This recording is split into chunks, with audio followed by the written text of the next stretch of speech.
Hi, and welcome to another edition of Newsmakers TV. I'm Jerry Roberts. It is Wednesday, May 11th, and this is a special press clips edition of the program. I'm very pleased to welcome Scott Wilson, a Santa Barbara native who happens to work as a senior national correspondent for the Washington Post, covering California and the West. Since joining the Post in 1997, Scott served as a foreign correspondent, covering Latin America and the Mideast, as chief White House correspondent covering the Obama administration, and as national editor during much of the Trump presidency. And he returned to Santa Barbara with his family in 2019 to take on his current post. Among many other honors, he won a Pulitzer Prize in 2020 as part of a team reporting on climate change, with a story about California that had an amazing Santa Barbara angle, which we will discuss in a bit. Scott, thanks so much for taking the time to talk with us this morning. Thank you, Jerry. It's great to be here. And it is alleged that you have the best job in American journalism, being based in Santa Barbara and then being able to go wherever. Do you confirm or deny this? I have no argument to the contrary. And in fact, when I proposed moving out to California to begin covering the West, the former and famous Marty Barron, who was the executive editor at the Post at the time, said, "Don't tell me, let me guess, Santa Barbara." And rolled his eyes, but smiled and let me do it. So I think everyone knew I was about to step into the best job in American journalism. Well, it wasn't like you were throwing a dart at the board. You're a Santa Barbara guy, born and raised here. Talk, if you would, just say a word about your roots here. Sure. Yeah. No, I'm a second generation. My dad was born and raised here as well. Both of us born at Cottage Hospital. We have a third generation. One of our three kids was born at Cottage too, so we can keep that alive. I was, grew up in Montecito. My parents still live in the same house, and my grandparents were in Hope Ranch. My wife, I met very young here. In one of the Caps for Congress campaigns, I'm told. Well, exactly. I mean, it was a little before that, but that's right. There was she was volunteering, and I was writing. Maybe a little bit of a conflict of interest, but we were doing different things. So the Walter Capps' first run. Talk so about a local angle, man. That's a lot. Laguna Blanca, and spent tons of time on the beaches and out at the islands, and so this is very much my home. And I think my family, my kids even, who've lived a bunch of different places, really feel like it's their home as well. Yeah. And you have three kids? Three kids. Yeah, our middle one was born here. One was born out in just outside Washington. The second one was born here. We were just moving to Venezuela for our first foreign assignment, and my wife, they thought, may have been having trouble with her pregnancy, so she was sort of bedbound here. I moved, came back right on the eve of Margaret Wilson's birth. So she was born at Cottage, and then my son Ben was born in Colombia, where we were based. Okay. All right. Well, and I think the first time we met was the summer of 2019, and we went to the Paradise, which was still owned by not yet Mayor Raymond Krause. Yep. And he gave you a big shout out, and I was talking about what you crewed on his boat or something. Right. So my grandfather was a pretty well-known guy around the yacht club. Had a bunch of different sailboats and raced Transpac with my dad and his two brothers and their sisters pretty successfully. And Randy, when I was 8 or 9, crewed on the boat when it was down in the Caribbean. And frankly, we just had an absolute blast. He was such a wonderful guy, and didn't mind annoying 8-year-old kids being around him all the time. And so we've known each other. That's what makes him a great mayor, I think. He's exactly. Probably a lot of the same skills apply. Yeah. Very much. And you got your start here in journalism with the morning paper, and then went off and had really illustrious career at the Post. Fast forward 20 years, returned to Santa Barbara. What is your beat exactly? My beat is technically, it's called California and the West. It's very broad. It allows me a lot of freedom. I probably pick 90% or more of what I write, with the other 10 coming as assignments. Some of it's dictated obviously by news, which there is a fair amount out here, given our changing climate and fire season, among other things.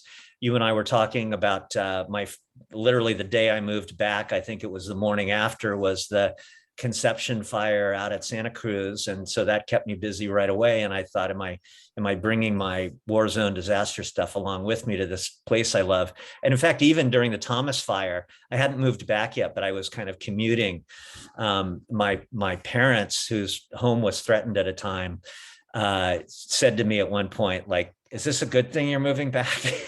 Like, we've never been evacuated before until you've started writing about us. So what is going on? But yeah, so, and I do get to other states, but 90% of the beat is California.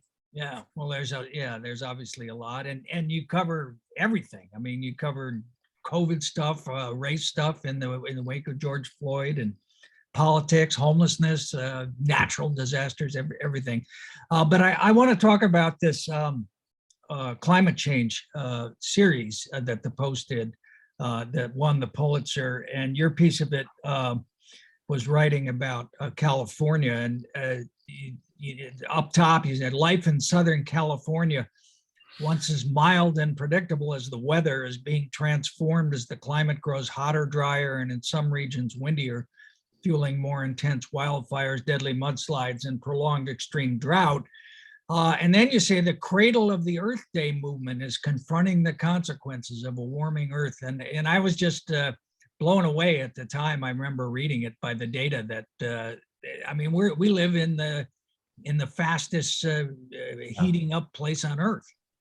Yeah, I mean, I look, a lot of the credit goes to exactly what you just said. We had some really remarkable Washington Post data analysts combing through 130 years of climate data, that then provided kind of the foundation for 10 stories that ended up winning the Pulitzer Prize, one of which was the one you just cited. And what I was assigned, and this is one that I was assigned, was the coast from Point Conception to the Mexican border is the fastest warming region in the United States. And, it kind of stunned everybody. When you think about it, and I'm sure there are a lot of Santa Barbarans out there who've been here a long time and said, well, we didn't know the data, but we could have told you that. And that's true. I mean, I think we all feel it in a lot of different ways. But what had happened was that Santa Barbara County specifically had already blown past the threshold set by the Paris Accords for what would constitute, possibly cause catastrophic a catastrophe. That 2 degrees Celsius mark, we've already increased by 2.3 degrees Celsius since pre-industrial times. So there are parts of the world that have done that. This one seemed very surprising that it had done that. Yeah. And I know you gave a talk the other night to the CEC, the California the Community Environmental Council, about this subject, and you were quite passionate about it, but somehow hopeful. Although, Scott, I got to say, doing away with the 75 minutes of free parking downtown is just a step too far. I know. And look, yesterday, where did I park?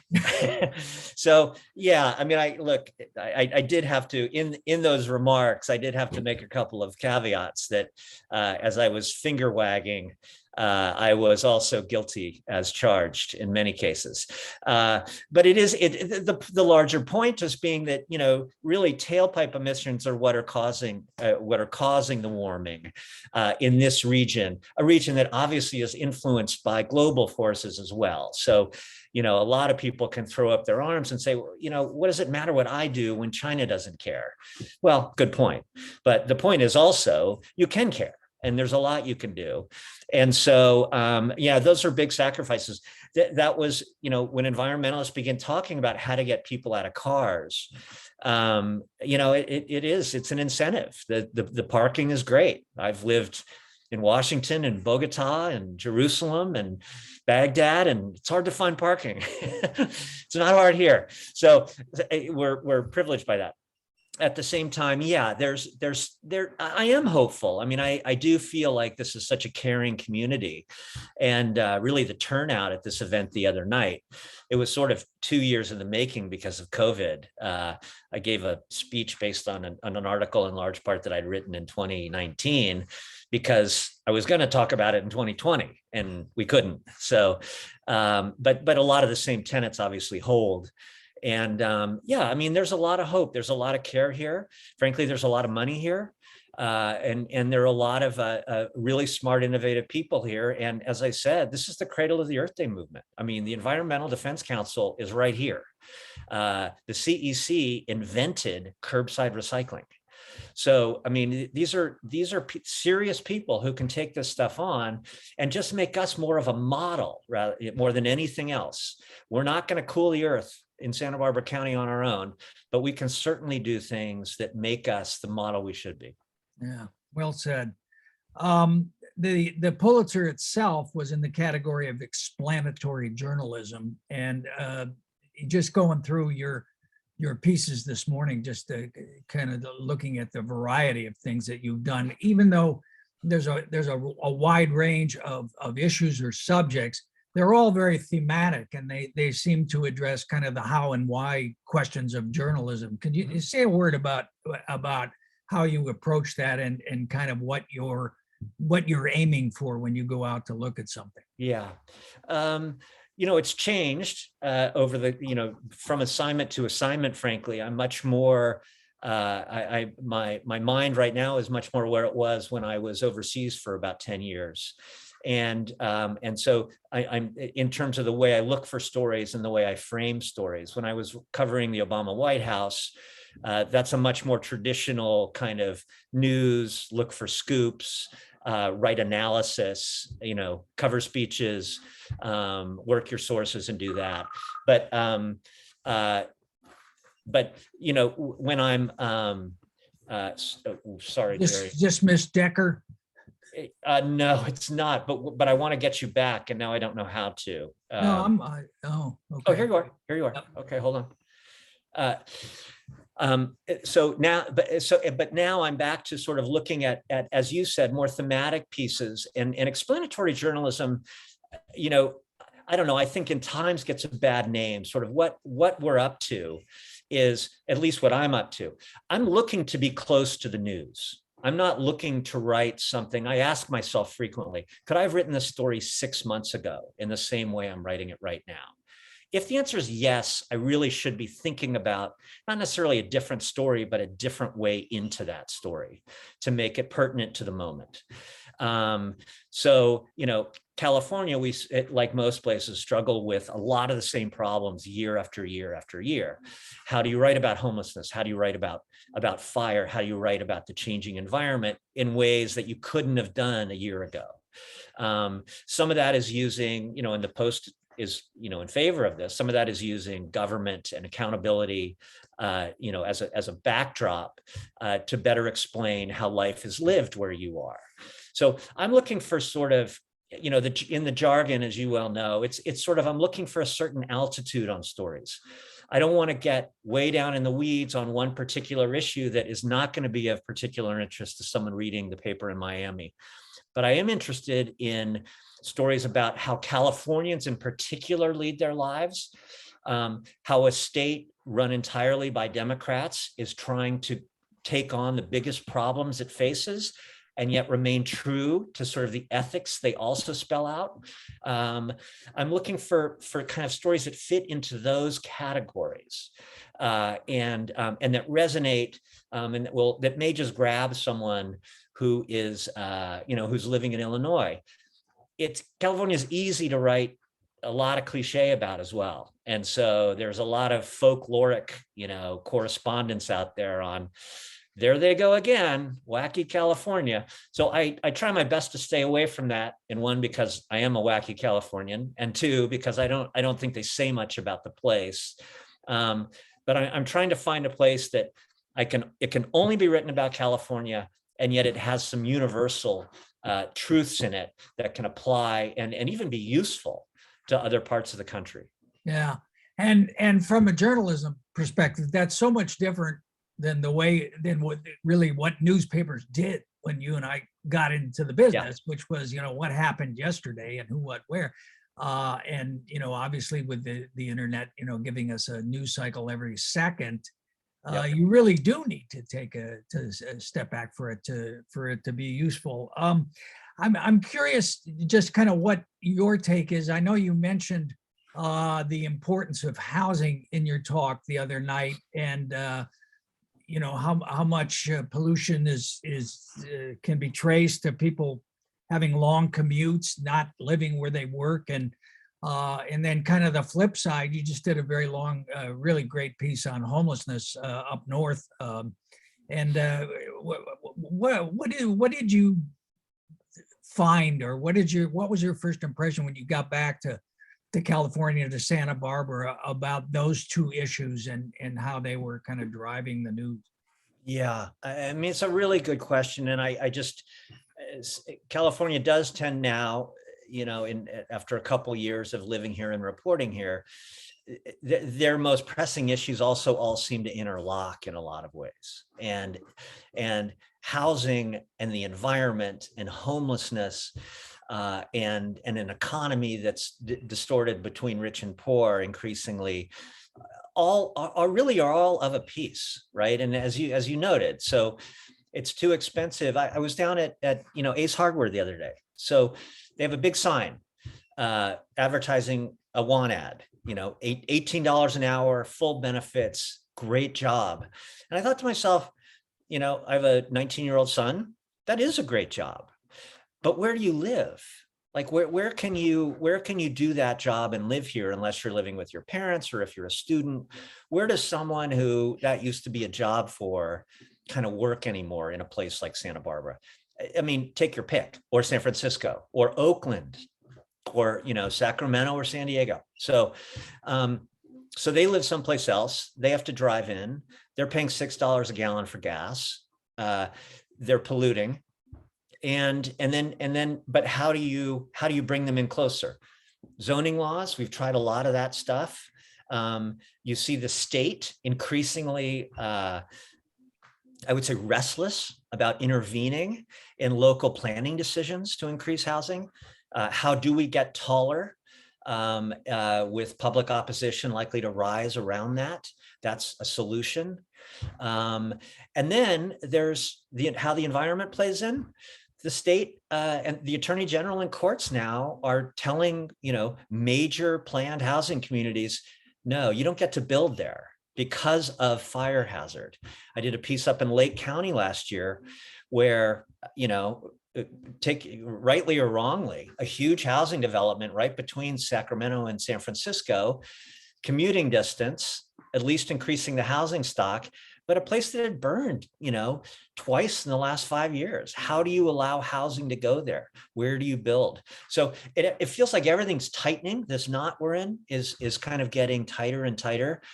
I will say, the homeless situation absolutely stuns me, even though I see it almost all the time, and I've written about it a lot. Every time I do it, I just am amazed by it. And one of the lines I used in the Sacramento homeless story was quoting, one of the homeless people. And basically it's, even the homeless here can't believe how many homeless there are.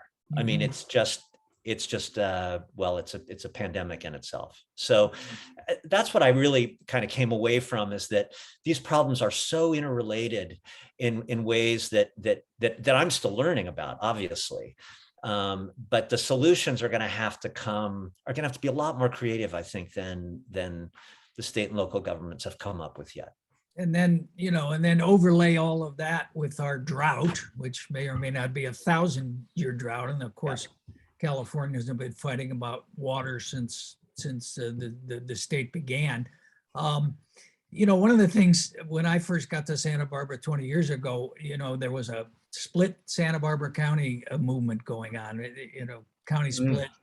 And, with the importance of agriculture in North County and then, tourism and education down here, a lot of different economic interests. But you've written a fair amount about agriculture, and particularly in the Valley. What's your take on the drought and how the governor's doing in managing that whole situation? I'm just waiting for the other shoe to drop. I mean, I think we're all headed toward some very severe water restrictions and mandatory, and it's going to be tough on everybody, and everyone's going to have to rally around it. I mean, I did a piece last year kind of from the Chinook salmon's point of view, running out of water, and basically, boiling in these tributaries of the Sacramento River up there, because there's just no water in the rivers. This year, I kind of flip-sided it and went to the San Joaquin and talked to farmers who, for the second year in a row are going to get no federal water allocation. And that's what they mostly rely on. And so, and they're leaving, thousands of acres of farmland fallow because they can't afford the water or just don't have it. And so, these are sirens. And we do default back into, ag gets too much water anyway, and it should go more should go to preserving the Delta and the salmon and the smelt. I don't know if they get too much water. Fair enough. I don't think anyone's against that. But there is also, one of the primary food baskets of the United States is withering. And so you just, again, the leadership on that issue seems a little bit absent. And there does seem to be a way for environmentalists and agricultural interests. It's been tried, but get them together again and see how this can work and see how much water is needed. But here's the bottom line. There just isn't enough water as there used to be. There's just not enough water. And that's the changing environment, right? It's all the snow cap melts too fast. It's not getting into the reservoirs. This whiplash weather we get all the time. And so it's not seasonal. It's not cyclical. There just isn't enough water for everyone anymore. And I think, that's just a scary proposition, right? And what kind of meeting of the minds can there be if the resource itself is so much smaller than it once was? Yeah. I want to pick up on a phrase you just used about, what we all need to rally around the notion that of water restrictions there. But, just the experience we've had in the last 5 years as a country, the pandemic, we just passed 1 million people dead, but there really wasn't a rallying around in terms of this huge thing that was confronting all of us. They really got completely polarized, and we could talk forever about what the reasons for that are.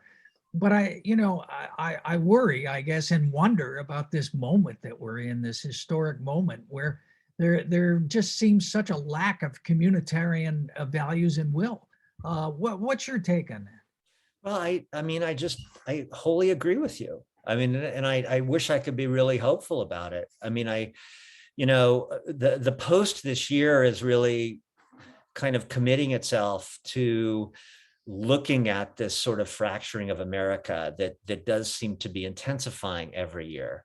A lot of it's, conservative liberal, but look, in our state, it's largely liberal, right? It's Mayor Breed in San Francisco, saying, look, I'm a Marxist in most cities in this country, and here I'm a fascist. So it's, my work this year is trying to explore that sort of, the shades of how Democrats govern, right? But if there's no agreement within parties that really don't seem to fit people anymore in the correct ways, what kind of common causes are going to be made between red and blue states, between red and blue counties in this state? This is about this, and I'm sounding naive a little bit here. The drought and the way water works in California, these are very measurable, fact-based, data that we work from. So you can show people why there's not enough water and why they're going to have to save given usage and given quantity. Is that going to convince anyone? That it hasn't seemed to in the past on things that are largely based around fact. So I'm, I'm just going to try to keep being hopeful, but I have to be honest. I'm pretty pessimistic about the public debate. Yeah. And I look, as soon as the midterms end, right, the presidential election starts again. And that means Donald Trump touring the country. It means Joe Biden touring the country. It means all their proxies touring the country. And it means a whole different kind of very politicized, very polarizing conversation starts taking place January 1st of next year. Yeah. And of course, the death of truth, as some have termed it. I mean, we can't even agree on a set of facts anymore, or, well, yeah. Henry, quiet, sorry. Henry's like Alfred Hitchcock. He always makes a little cameo in the show. So, everybody's a critic in journalism, particularly these days, but can you say a word about, what are some of the conversations that are going on, that Jay Rosen at NYU, or Dan Frumkin and others, say, well, the mainstream media needs to be much more, upfront in saying, there's one party that's an authoritarian party and there's another party that believes in democracy. What's the balance that you're going for in as you look ahead to the midterms and then to the presidential? Yeah, I mean, it's a fascinating conversation. I know what my value is. My value is finding facts and trying to explain them in the best way I can. I am convinced that is where that as a columnist or a commentator or someone who talks about, that party is authoritarian and fascist, using terminology rather than showing what they do, and instead of labeling. That's where I am as a journalist. I believe it gives credibility. People read the pieces, they engage them more, they learn more. I'm not, if I were looking to change minds, I would want to change minds through that kind of journalism. I'm not saying that Dan, who used to work at the Post, I used to work with him, and Jay Rosen are misguided in what they're saying. But I've lived in countries where, that's that party's newspaper. That's that party's newspaper. Those countries don't work. Countries where every journalist wants to be a columnist because they get paid more. So there's a million opinions and no fact. I've lived in those countries. They do not work correctly. The debate does not work correctly. Now, does every argument have to be treated the same? And I think this is where it starts getting tricky, and you have to be thoughtful, and errors are made, including by, in my own case. I think if I've told a class recently that I go back through my stuff and I can barely read it. There's like almost every paragraph I would have done something different. But the point I'm making here is, how do you don't have to treat arguments the same if one is wrong and one is making a case. So, does QAnon have to be treated the same as the Democratic Party? Of course not. It shouldn't be. And we do call out, this is not true, in newspaper stories, not just columns. So maybe Dan and Jay have helped us shift more to being more aggressive and assertive on calling out lies, although we've had our fact checker around for a long time, pre-Trump. But I still feel like my best contribution to this is to evaluate, to report, and to explain. And not necessarily to get involved in a long argument about, the word terrorism or the word fascism, or, it starts getting tricky. Racism, we know it when we see it. Why not call it that? That's where it starts getting debatable. And so anyway, I haven't really answered your question, but I can tell you it's something that I am, and that my newspaper is engaged in every single day on these really important questions. And of course, we're on the cusp of just apparently Roe v. Wade being overturned, Yep. which is going to energize this polarization, I expect. What do you mentioned earlier when before we started, you're going to be heading to do a lot of politics this year, a lot of electoral politics and midterm stuff. What's your sense of how Roe v. Wade informs and shapes the debate that's going to unfold in the next months and years? I really do think that it is going to bring probably some much needed energy to the left. And I also, you can already start seeing signs of the right doing what they've done in the past, which is sort of believing what they want to believe. And increasingly senators or Congress people from the Republican side saying, it's not going to do what you think it's going to do. It's not going to do much politically because we feel like we're right on the issue and people are going to understand we're right on the issue. I don't think that's the case. Do you believe this is the first domino to fall? Are there, you hear the voices already out there. Next is the Obergefell decision. That's gonna, so ending, hundreds of thousands of gay marriages is you don't think that's gonna get people out voting? So, I think it can only lend itself to kind of the Democratic Party and liberals.